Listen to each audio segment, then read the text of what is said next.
जिन लोगों की नींद मृत्यु के समान शांत और शिथिल होती है, उन लोगों का हर सुबह एक नया जन्म होता है। इसका अर्थ है कि जिस प्रकार मृत्यु के समय हमारी सांसें एकदम थम जाती हैं, उसी प्रकार नींद में अगर हमारी सांसें इतनी धीमी रफ्तार से चले कि किसी को पता ही ना चले कि हम सांसें ले रहे हैं, तो समझ जाइए कि आप योग निद्रा में हैं। योग निद्रा यानी कि आपकी नींद ही आपके लिए ध्यान बन चुकी है। इसके बाद आपको ब्रह्म मुहूर्त में जागने का प्रयास नहीं करना पड़ेगा। आपका शरीर अपने आप ही बिस्तर को ब्रह्म मुहूर्त में अपने आप छोड़ देगा, क्योंकि साधारण नींद को पूरा होने में 8 घंटे का वक्त लगता है, लेकिन योग निद्रा में वही नींद 4 से 5 घंटे में पूरी हो जाती है। लेकिन अपनी सांसों को योग निद्रा के अनुसार ढालने के लिए आपको कुछ बातों का ख्याल रखना होगा। सबसे पहली बात, अगर आपको ब्रह्म मुहूर्त में उठना है तो उसके लिए अपने शरीर के साथ जोर जबरदस्ती नहीं करनी है। अगर आपकी नींद पूरी नहीं हुई है तो आपको कोई भी अलार्म यूज करने की जरूरत नहीं है, क्योंकि अगर आप नींद पूरी हुए बिना ही ब्रह्म मुहूर्त में उठ जाते हैं तो आप ब्रह्म मुहूर्त की ऊर्जा का भरपूर उपयोग नहीं कर पाएंगे। अगर ब्रह्म मुहूर्त में आपकी आंखें अपने आप खुलती हैं तो ही आप सुबह के ध्यान में गहरे प्रविष्ट हो सकते हैं। लेकिन अगर हम अपने साथ जबरदस्ती करते हैं तो हमारा पूरा दिन तनाव में बीतेगा, थकावट में बीतेगा।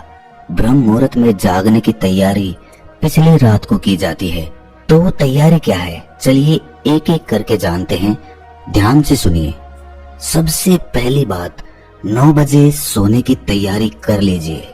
ये समय निश्चित कर लीजिए कि आपको किसी भी हालत में 9 बजे अपने बिस्तर पर पहुंच जाना है और बिस्तर पर पहुंचकर शिथिल और शांत होकर सो जाना है। आपका दफ्तर दफ्तर में ही रह जाए, आपका व्यापार बाहर ही रह जाए। शयन कक्ष में आपके साथ कोई भी चीज या कोई भी विचार ऐसा ना आए जो आपको बाहर की तरफ लेकर जाए। कितना भी जरूरी काम क्यों ना हो, लेकिन एक गहरी नींद के मुकाबले कोई काम ज्यादा जरूरी नहीं होता। धन तो लोग कमा लेते हैं, लेकिन उस धन से एक रात की नींद भी नहीं खरीदी जा सकती। 9 बजे सोने की तैयारी 7 बजे ही शुरू हो जाती है। अगर आप सोचेंगे कि मैं 9 बजे सीधा बिस्तर पर जाकर गहरी नींद में चला जाऊंगा, तो ये आपका वहम है। गहरी नींद यानी कि योग निद्रा में जाने के लिए आपको सोने से पहले कुछ तैयारियां करनी होती है और उन तैयारियों में तकरीबन 2 घंटे का वक्त लगता है। इसीलिए मैं कह रहा हूं कि 9 बजे सोने के लिए 7 बजे से तैयारी शुरू कर दो। सबसे पहले 7 बजे तक अपना रात्रि का भोजन समाप्त कर लो। आपने कभी ख्याल किया है कि खाना खाते ही हमें कुछ देर में नींद आने लगती है? ऐसा क्यों होता है? इसका जवाब है कि खाना पचाने के लिए हमारे शरीर को आराम चाहिए होता है। नींद का एक सबसे महत्वपूर्ण उद्देश्य होता है खाने को पचाना। पूरी रात हमारा पाचन तंत्र उस खाने को पचाने में लगा रहता है जो हम सोने से पहले खाते हैं। आप रात्रि का भोजन जितनी जल्दी करेंगे, खाना उतनी जल्दी पच जाएगा और आपकी नींद पूरी हो जाएगी। आयुर्वेद में रात्रि के भोजन के लिए जो समय निश्चित किया गया है वो सूरज छिपने से पहले का किया गया है, और रात्रि का भोजन जितना हल्का होगा, हमारा पाचन तंत्र अपना काम उतनी ही जल्दी पूरा करेगा। इसीलिए रात्रि के भोजन में हमेशा हल्का खाना ही खाएं। जिस खाने को पकने में जितना ज्यादा समय लगता है वो खाना उतना ही भारी होता है, और इसके विपरीत जिस खाने को पकने में जितना कम समय लगता है वो खाना उतना ही हल्का होता है। उदाहरण के लिए, रोटी को पकाने में ज्यादा मेहनत और ज्यादा समय लगता है, वहीं पर चावल को पकाने में कम मेहनत लगती है। इसके फलस्वरूप रोटी को पचाने में हमारे शरीर की ज्यादा ऊर्जा लगती है और वहीं पर चावल को पकाने में उससे कम ऊर्जा लगती है। खिचड़ी, चावल, उबली हुई सब्जी, ये सब हल्के खाने में आते हैं, और वहीं पर रोटी, घी, मांस, दालें इत्यादि भारी खाने में आते हैं, जिनको पचाने में हमारे शरीर की ज्यादा ऊर्जा और ज्यादा समय लगता है, जिसकी वजह से हमारी नींद की अवधि बढ़ जाती है। शरीर की अधिकतर बीमारियां इसी कारण से पैदा होती हैं कि हमें ये नहीं पता होता कि किस समय किस तरह का भोजन करना चाहिए। आजकल लोग जिम करते हैं, अच्छा शरीर बनाने के लिए अच्छी डाइट लेते हैं, अच्छा आहार लेते हैं जो कि भारी होता है, तो वो शरीर को बलवान तो बना देता है, लेकिन शरीर में वो ऊर्जा, वो स्फूर्ति, वो ताजगी वो खत्म हो जाती है। शरीर का बलवान होने से ज्यादा मजा मन का आनंदित होने में होता है। ये बात तो सत्य है कि आदमी को स्वस्थ रहना चाहिए और उसके लिए व्यायाम जरूरी है, लेकिन उतना ही व्यायाम जिससे हमारा शरीर बहुत ज्यादा थके ना या उसे बहुत ज्यादा आहार लेने की जरूरत ना पड़े। व्यायाम उतना ही होना चाहिए जिससे हमारे शरीर की ऊर्जा बढ़ती रहे, ना कि हमारा शरीर थक जाए। जब जिम करते हैं या ज्यादा कठिन व्यायाम कर लेते हैं तो नींद की अवधि अपने आप बढ़ जाती है, शरीर को ज्यादा आराम की जरूरत होती है और हम ध्यान को कर ही नहीं पाते। जो समझदार हैं वो ये जानते हैं कि शरीर को चाहे कितना भी बलवान क्यों ना बना लो, एक ना एक दिन वो मिट्टी में ही तब्दील हो जाएगा। और वहीं पर अगर हम अपने मन को समझ लेते हैं तो मन से समझने से बड़ा काम इस दुनिया में कुछ हो नहीं सकता है। मन को समझ लिया मतलब आपने अपने आप को समझ लिया, आपने अपने आप पर विजय हासिल कर ली। ये मजे की बात है कि हम आकर्षक शरीर इसीलिए बनाना चाहते हैं ताकि हम दूसरों को प्रभावित कर सकें। जिस प्रकार के विज्ञापन फिल्मों और समाज के द्वारा हमारे सामने पेश किए जाते हैं, हमारा मन उसी तरह काम करने लग जाता है। बचपन से हमने फिल्मों में आकर्षक शरीर वाले अभिनेताओं को देखा है और हमारे मन में उन्हीं की तरह एक आकर्षक शरीर बनाने की इच्छा जागृत हो जाती है। लेकिन वहीं पर अगर हमारा समाज हमारे ऋषि मुनियों की तरह मन को आकर्षक बनाने पे ध्यान देता तो शायद हम जिम की जगह ध्यान को ज्यादा महत्वपूर्ण समझते।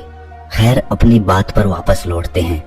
रात्रि का हल्का भोजन कर लेने के बाद आपको अपने शरीर को शिथिल करने की प्रक्रियाओं पर ध्यान देना चाहिए। 7 बजे तक आपने भोजन कर लिया, अपने दफ्तर के सारे काम खत्म कर दिए, अब आपके पास कुछ भी काम नहीं है।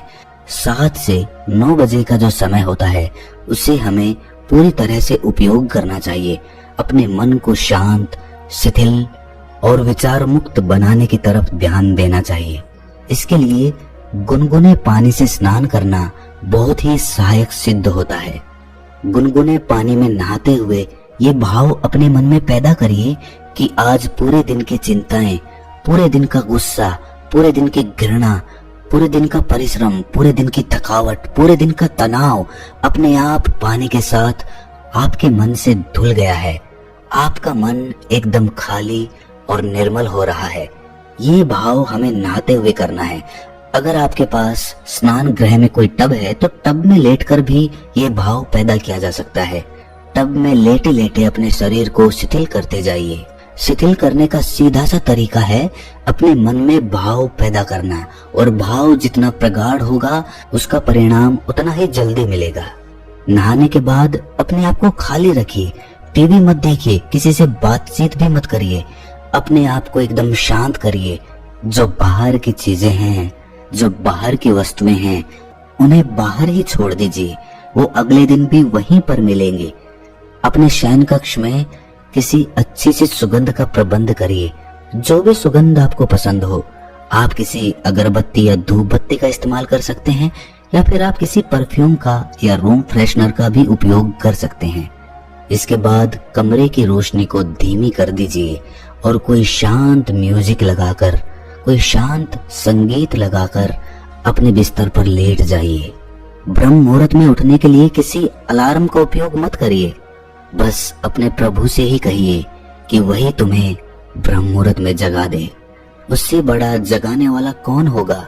वही एकमात्र है जो आपको जगा सकता है।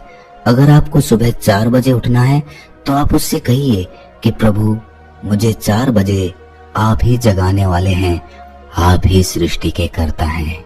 और धीरे धीरे ये भाव अपने मन में बनाते हुए आप नींद की आगोश में चले जाएं। 21 दिन तक ये प्रयोग करने के बाद आपको खुद ही एहसास होगा कि आप अपनी नींद में भी जागे रहते हैं। अब आपका जागरण पूर्ण हुआ। अब आप योग निद्रा में प्रविष्ट हो चुके हैं। जिस नींद को पूरा होने में 8 से 10 घंटे का समय लगता था और उसके बाद भी मन में थकावट बनी रहती थी। अब वही नींद 4 से 5 घंटे में पूरी होकर भी आपको चुस्त बनाए रखेगी, क्योंकि अब आपकी नींद वास्तविक नींद है। पहली वाली नींद में आप अपने सपनों में चलते रहते थे। आपका मन, आपका मस्तिष्क निरंतर काम करता रहता था। आपका पाचन तंत्र अलग क्रियाओं में लिप्त रहता था। लेकिन अब ना तो आपके मन में कुछ विचार चलते हैं, ना आपको सपने आते हैं और ना ही आपके पाचन तंत्र पर उतना दबाव बना रहता है। और इसीलिए आपके शरीर की ऊर्जा, आपकी ताजगी सबको हैरान कर देगी। अब आप बिल्कुल भी नहीं थकेंगे, ना आपको आलस्य आएगा, ना आप तनाव में रहेंगे। पूरा दिन ताजगी से भरा हुआ, नएपन से भरा हुआ, हर काम में आनंद आने लगता है। योग निद्रा में पहुंचने के बाद आपका ध्यान करना भी सरल हो जाता है। आप बहुत जल्दी और बहुत गहरे ध्यान में प्रविष्ट हो पाते हैं। रात को योग निद्रा लेने के बाद ब्रह्म मुहूर्त का ध्यान सबसे ज्यादा लाभकारी होता है। इसीलिए ब्रह्म मुहूर्त में जागकर आधा या 1 घंटा ध्यान को जरूर देना। उसके बाद आप उस असीम सत्य को जानने में सक्षम हो पाएंगे। आप उस विराट को समझ पाएंगे। आप वो देख पाएंगे जो कण कण में बसा हुआ है और हम आज तक देख ही नहीं पाए। आप वो समझ पाएंगे जो सभी शास्त्रों और सभी वेदों का निचोड़ है, जो सभी ऋषि मुनियों की सीख है और जिस पर पूरा अध्यात्म टिका हुआ है। शास्त्र, वेद या ज्ञान कुछ याद करने की चीज नहीं होती है, ना ही रटने की होती है। वो तो अनुभूति करने की होती है। जब तक आप अनुभव नहीं करेंगे तब तक वो कचरा है, उसका कुछ उपयोग नहीं है। वो ज्ञान सिर्फ आपके मन पे एक भार बना देगा, एक दबाव, एक तनाव पैदा कर देगा। लेकिन जब आप उसे अनुभव कर लेंगे तो वही ज्ञान आपके लिए आनंद बन जाएगा। क्या नींद के बारे में अब भी आपके कोई सवाल हैं? अगर हाँ तो कमेंट सेक्शन में जरूर पूछिए, मैं उनका जवाब दूंगा।